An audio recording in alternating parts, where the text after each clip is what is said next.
¿Qué tal, hermano? Qué gusto estar con ustedes otra vez aquí a través de este medio.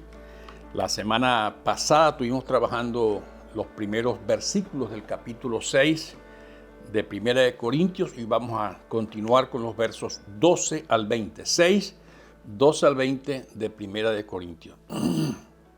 Gracias por haber ustedes se han comunicado hablando de la clase pasada.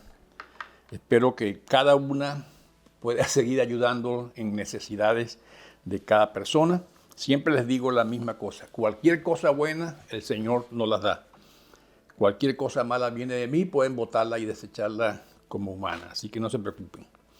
La palabra del Señor es la única valedera entre nosotros, ¿ok? Y el Espíritu que habla a nuestros corazones. Bien, vamos a trabajar en capítulo 6 de 1 de Corintios, los versos 12 al 20, que el Señor nos guíe en esto. Voy a leerlo del pasaje y luego vamos a orar.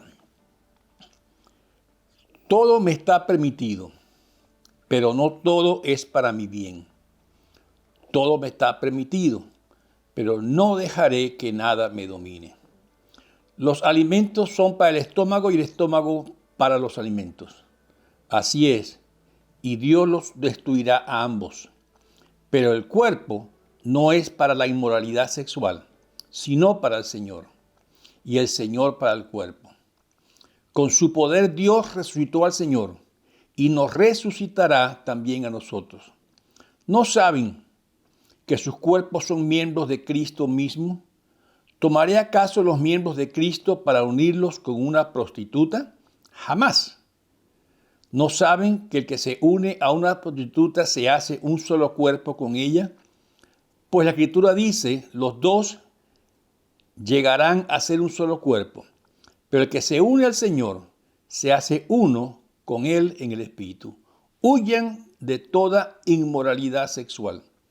Todos los demás pecados que una persona comete quedan fuera de su cuerpo, pero el que comete inmoralidad sexual peca contra su propio cuerpo. ¿Acaso no saben que su cuerpo es templo del Espíritu Santo, quien está en ustedes y al que han recibido de parte de Dios? Ustedes no son sus propios dueños. Fueron comprados por un precio, por tanto honren con su cuerpo a Dios. Padre, venimos una vez más delante de ti para clamar de ti, Señor, la dirección y la sabiduría para caminar en tu palabra. Tu palabra es verdad, tu palabra nos guía a toda verdad. Y tenemos al Espíritu Santo que nos recuerda las cosas que Cristo mismo enseñó. Y así pedimos que así sea. No permita que mis defectos como hombre y mis limitaciones humanas interrumpan el perfecto mensaje tuyo y tu palabra. Permite que sea tu Espíritu el que comunique estas verdades a cada uno de mis hermanos y hermanas que está viendo a través de este medio. Te lo pido, Señor, en el nombre de Cristo Jesús. Amén y amén. Bien, ya leímos 1 Corintios 6, 12 al 20. Estuvimos leyendo la semana pasada nos traía ese tema de los conflictos entre cristianos y al final hablaba un poco sobre la ética sexual. Y Pablo va a enfatizar aún más en este próximo pasaje, 12 al 20, sobre ese tema. Y nos da ahora, por decirlo así, el tercer problema o error o conflicto que la iglesia de Corinto estaba enfrentando. La situación de la inmoralidad sexual. Eran libertinos en esta área de la sexualidad. Viene hablando desde el capítulo 5 en adelante. El primero que trató, le dije la semana pasada, del asunto del incesto de este hombre que vivía con la mujer de su padre. Luego habló de los litigios. La semana pasada hablamos un poco de los litigios o demandas entre creyentes. Y ahora se va a enfatizar sobre el tema de la inmoralidad sexual, con ese enfoque especialmente en la prostitución. Por cierto, una práctica muy conocida en Corintios porque era parte de la religión pagana. Ya lo habíamos dicho en otras ocasiones que había un templo allá donde las sacerdotisas eran prostitutas y parte de la adoración del templo era la promiscuidad o la inmoralidad sexual. Pero Pablo establece aquí una conversación interesante, usando algunos, por decir así, de los refranes o de los eslogan que los corintios usaban en su época para justificar ciertas cosas que ellos hacían.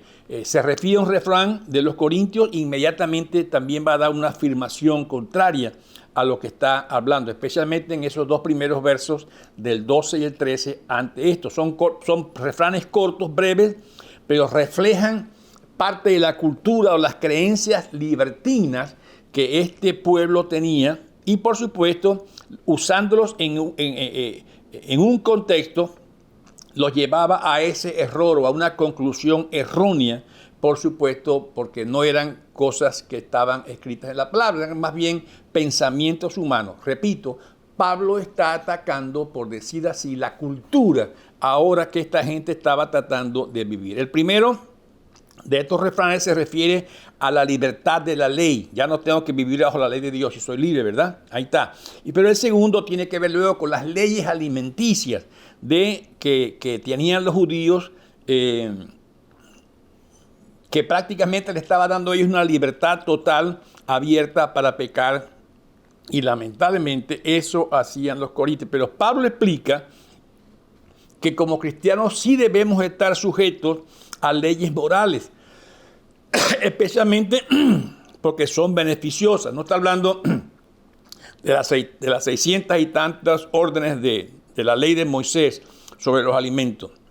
Claramente dice, no todo es beneficioso. Si podemos hacer una traducción un poco más moderna de esa frase de Pablo, es como decir, todas las cosas yo las puedo hacer, pero no voy a permitir que ninguna de ellas o ninguna me esclavice o me domine. Y por supuesto ese refrán que habla de los alimentos y el estómago, en el versículo 13, también hace ese énfasis.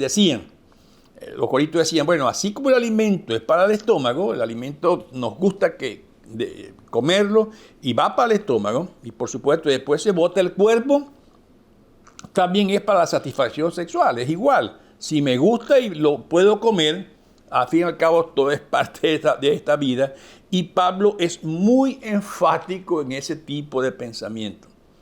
Y dice claramente, la inmoralidad sexual afecta todo el cuerpo de modo muy distinto aún a lo que hace la comida, aunque sea comida en exceso. Y voy a explicar un poco de esto más adelante, aunque sea la comida en exceso. En el versículo 18 Pablo se mete con eso. Por lo tanto, Pablo enseña claramente en este pasaje que el cuerpo ha de ser dedicado al Señor en santidad y no se debe usar para la impureza sexual, versículos 13 y 14.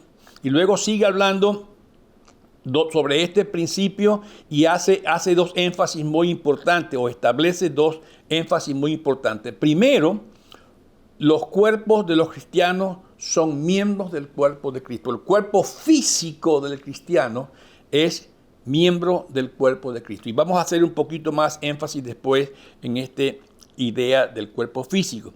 Luego dice también que las relaciones sexuales unen a dos seres humanos. Por eso recuerda ya en Génesis 2:24, donde dice, dejará al hombre a su padre y a su madre y se unirá a su mujer. Por cierto, hace un énfasis muy claro aquí en el matrimonio heterosexual, nunca en el matrimonio homosexual.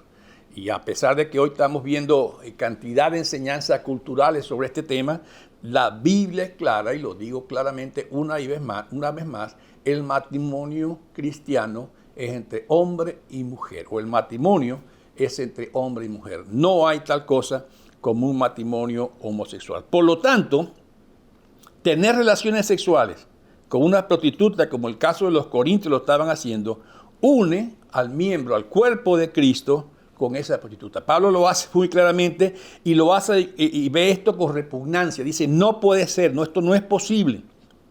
Algo tan santo unido con algo tan impuro.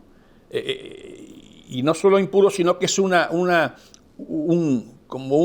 ejemplo o una forma de abuso también a los derechos humanos también. Sin ningún compromiso, más que un compromiso económico o un compromiso de placer sensual.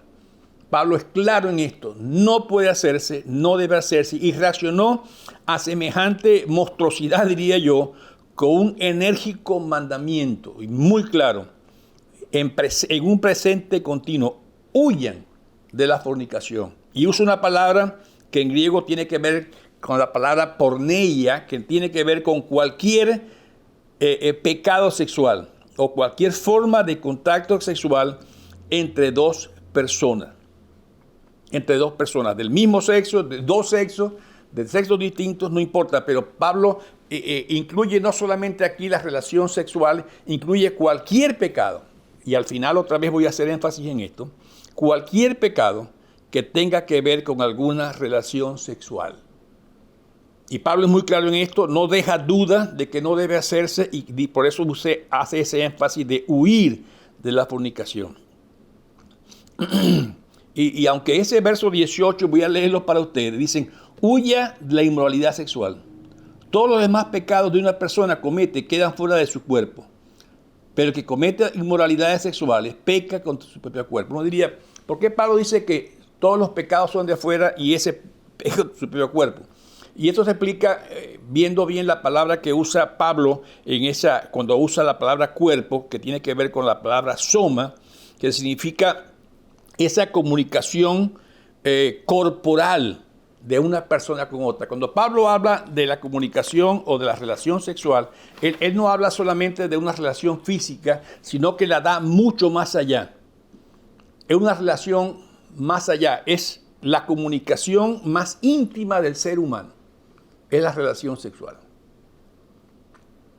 Lo repito, la relación más íntima de un ser humano con otro ser humano es la relación sexual. Por eso Pablo le da esa importancia tan fuerte y dice contra su propio cuerpo, porque está limitando la capacidad de comunicarse con la otra persona al hacerlo indebidamente. Por eso la inmoralidad sexual pervierte esa facultad para ser un instrumento de esa comunicación corporal de la forma más íntima que tiene un ser humano, al hacerlo con diferentes personas. Y pervierte esa capacidad de comunicación corporal y peca contra su cuerpo, limita, interrumpe, destruye esa capacidad de comunicación personal.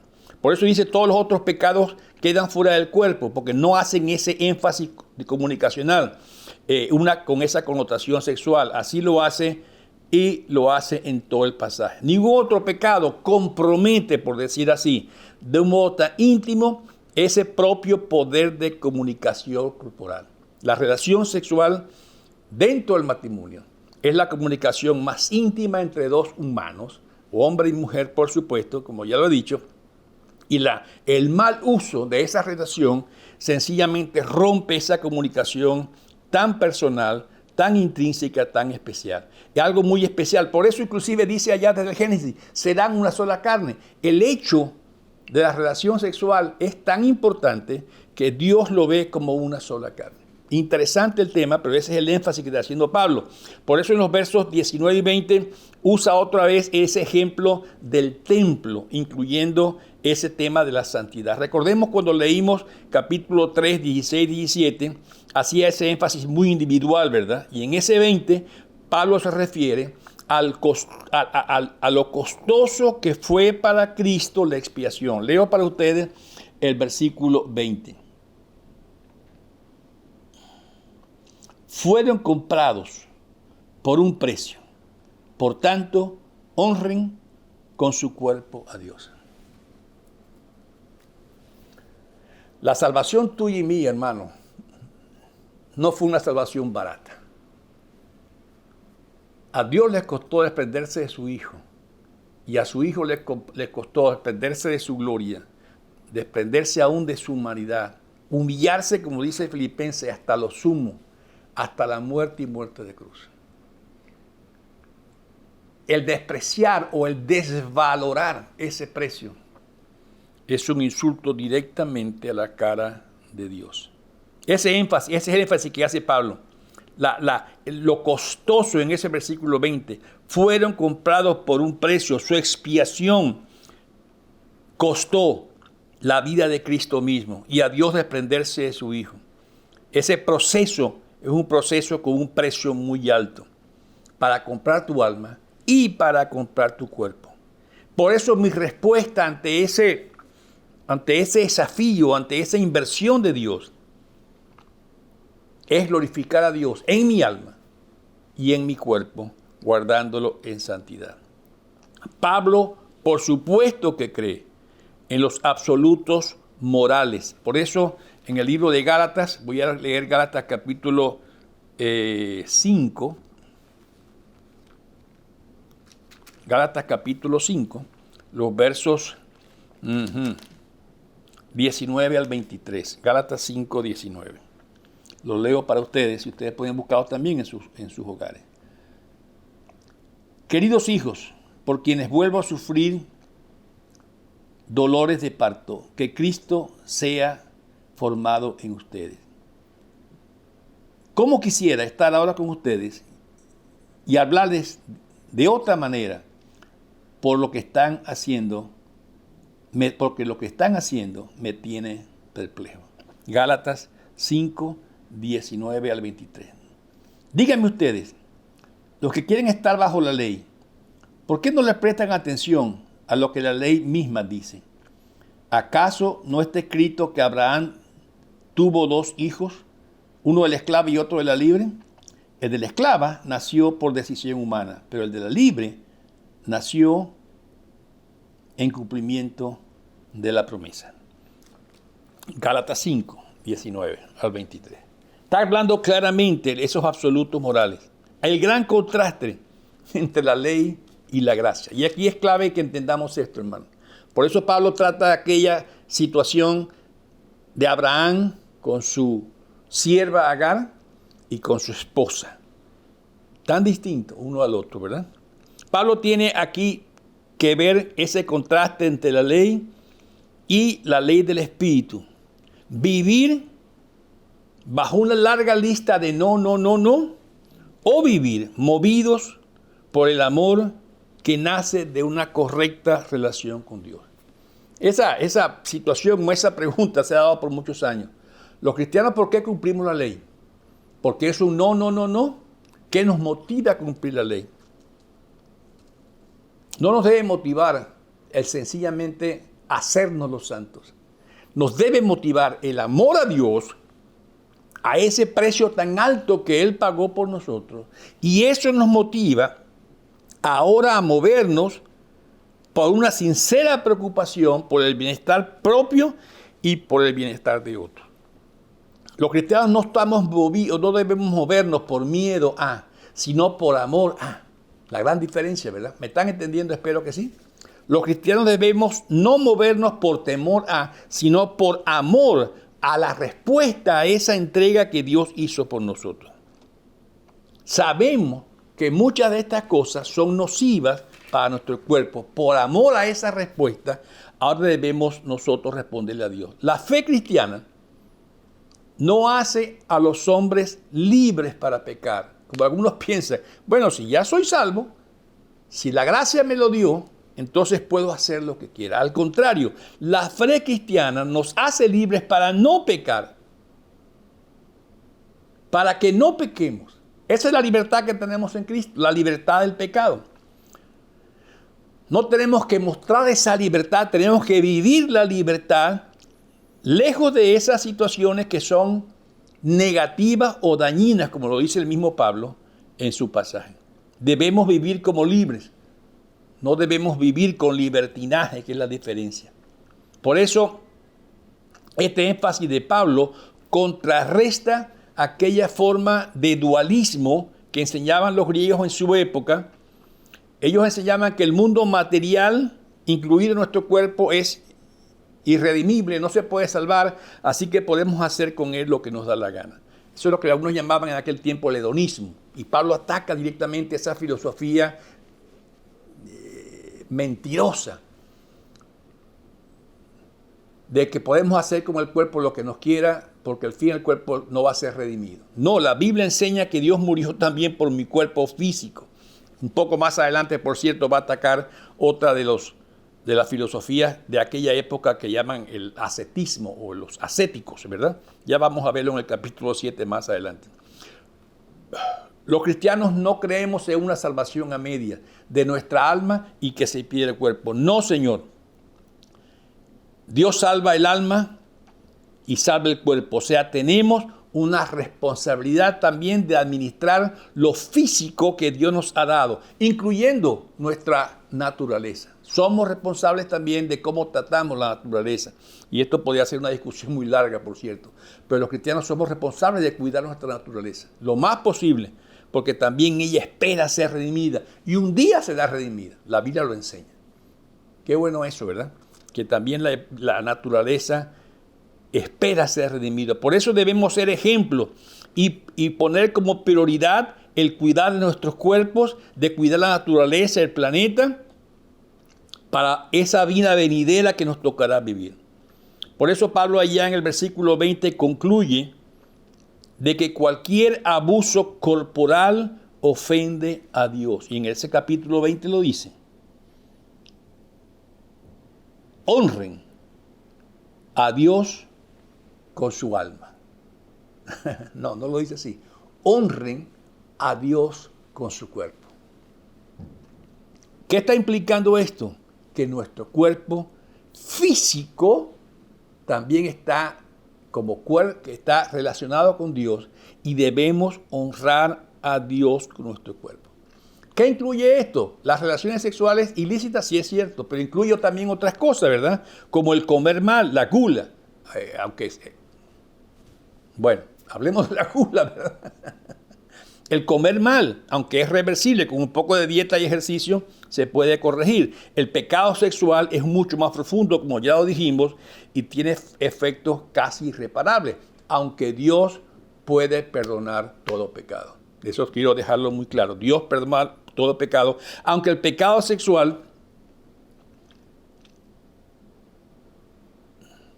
afecta profundamente las relaciones, la vida, la psicología, los pensamientos, los recuerdos, la culpa. Dios también puede perdonarlo. Pero la teología sexual así que Pablo está enseñando es humanizadora. Da dignidad al ser humano. Somos hechos a imagen de Dios. Por eso no debemos someter nuestro cuerpo a ese tipo de abuso. Dios estableció claramente la monogamia. Por eso ahí en Génesis 2:24 lo dice claramente, ¿verdad? Dejará al hombre a su padre y a su madre y se unirá a su mujer. No dice se unirá a otro hombre o dejará a la mujer y se unirá a otra mujer. El énfasis lo hice la semana pasada y lo hago también en este momento. Y en esta cita se afirma esa intimidad, ese compromiso que implica las relaciones sexuales. Por eso dice, dejará a su padre y a su madre.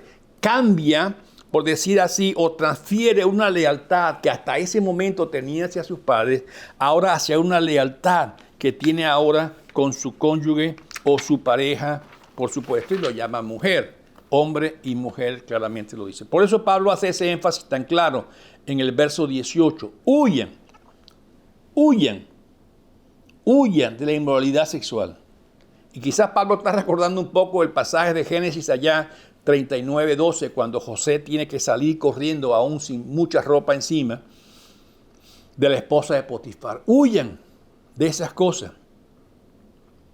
Y le da el consejo a los corintios y nos da el consejo a nosotros. Y tengamos cuidado con seguir este consejo, hermano, claramente.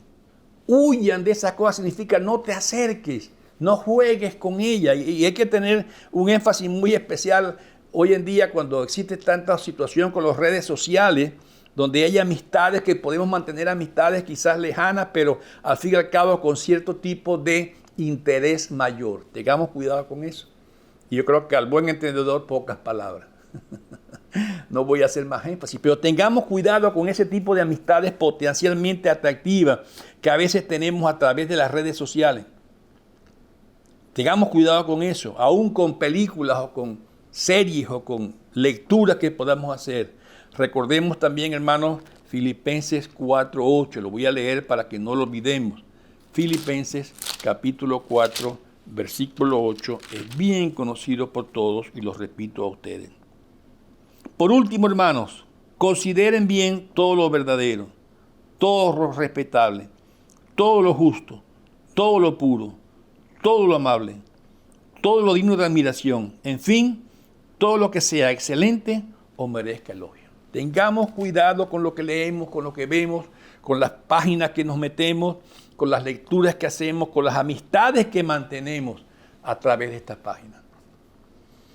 No creamos que la relación sexual es solamente el hecho físico.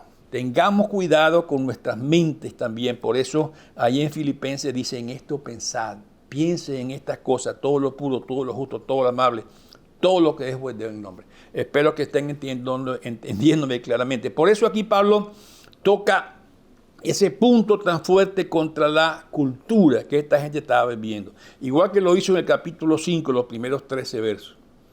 Lamentablemente hoy mucha gente dice, si sientes hacerlo, hazlo. Si te produce placer, adelante, no te detengas, porque es para tu placer. La Biblia no enseña a eso. Ese tipo de ética de si te sientes bien, hazlo, destruye familia, destruye vida. Y nos crea un caos impresionante en nuestra propia mentalidad. Tiene que ver con exceso, sí. Exceso de comida muchas veces, sí. Falta de ejercicio, sí. Exceso de licor, sí. Exceso de cigarros, sí. Exceso de droga, por supuesto que sí. No tengamos duda de estas cosas. Dios nos manda a cuidar nuestro cuerpo físico, no solamente a nivel de la relación sexual, sino a través también de lo que comemos, del ejercicio que hacemos, de lo que consumimos como droga, cigarro, licor, cualquier cosa. Cualquier cosa que dañe, está dañando el cuerpo de Cristo. No lo digo yo, lo dice la palabra, y ustedes tómenlo, no de Jaime, tómenlo del Señor mismo. No tengamos duda de esto. El punto de vista cristiana sobre la sexualidad enfatiza la abstención de las relaciones sexuales fuera del matrimonio. No hay excusa para tal cosa. Repito, el punto de vista cristiano sobre la sexualidad enfatiza la abstención total de cualquier relación sexual fuera del matrimonio, antes del matrimonio, durante el matrimonio y después del matrimonio si quedamos viudos o por alguna razón separados, ¿verdad? Hay muchas razones para eso. No solamente el pecado que habla Pablo contra el propio cuerpo y contra el cuerpo de Cristo, también la cantidad de enfermedades de transmisión sexual que hoy estamos experimentando. O embarazos no deseados. Y después caemos en otro tema terriblemente fuerte como es el aborto. Son cosas que pueden pasar, hermanos, y son cosas que vienen implícitas en las relaciones sexuales. Tengamos cuidado con estas cosas porque esto crece. Los cristianos estamos llamados a un compromiso permanente desde antes del matrimonio, durante el matrimonio y si por alguna razón sucede, aún después del matrimonio. Hay gente hoy que desafía a Dios, sí hay gente hoy que desafía a Dios. Y esto trae efectos destructivos, dañinos y consecuencias a muy largo plazo. Recordemos una cosa, hermanos, en Gálatas 6, capítulo 6, verso 7. Con esto voy a terminar. Yo creo que he sido claro, creo que he sido explícito. Capítulo 6 de Gálatas, verso 7. No se engañen. De Dios nadie se burla. Cada uno cosecha lo que siembra. Repito, no se engañen. De Dios nadie se burla. Cada uno cosecha lo que siembra. Dios no puede ser burlado, dice otra versión. Dios no puede ser burlado. Ni tú ni yo podemos engañar a Dios. Él sabe lo que hacemos en privado. Y dice, cada uno tendrá que cosechar lo que está sembrando, porque Dios no puede ser burlado. Hermanos, tengamos cuidado con estas cosas. Las advertencias de Pablo son muy claras.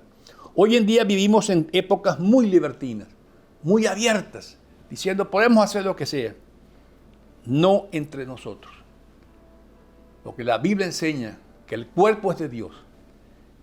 Dios pagó por el cuerpo, salvó el cuerpo y quiere mantenernos en santidad y pureza. Dios les bendiga, hermanos, que cada uno ore para que el Señor le enseñe estas cosas y nos enseña a todos a vivir en ese proceso de santidad. Amén. Gracias por su tiempo. Gracias, Señor, por este rato. Gracias por todo lo que nos das, por esta enseñanza tan clara de tu palabra. Y te pido que cada hermano y hermana que me ha escuchado pueda valorarla, comprobarla en el Espíritu Santo en su vida. Y que podamos todos vivir, Señor, ese ejemplo de santidad. No para ganarnos, no para lograr, sino por lo que tú nos has dado, esa santidad, esa justificación y esa limpieza. En Cristo Jesús lo pedimos, Señor. Amén y amén. Gracias, hermanos. Hasta la próxima. Amén.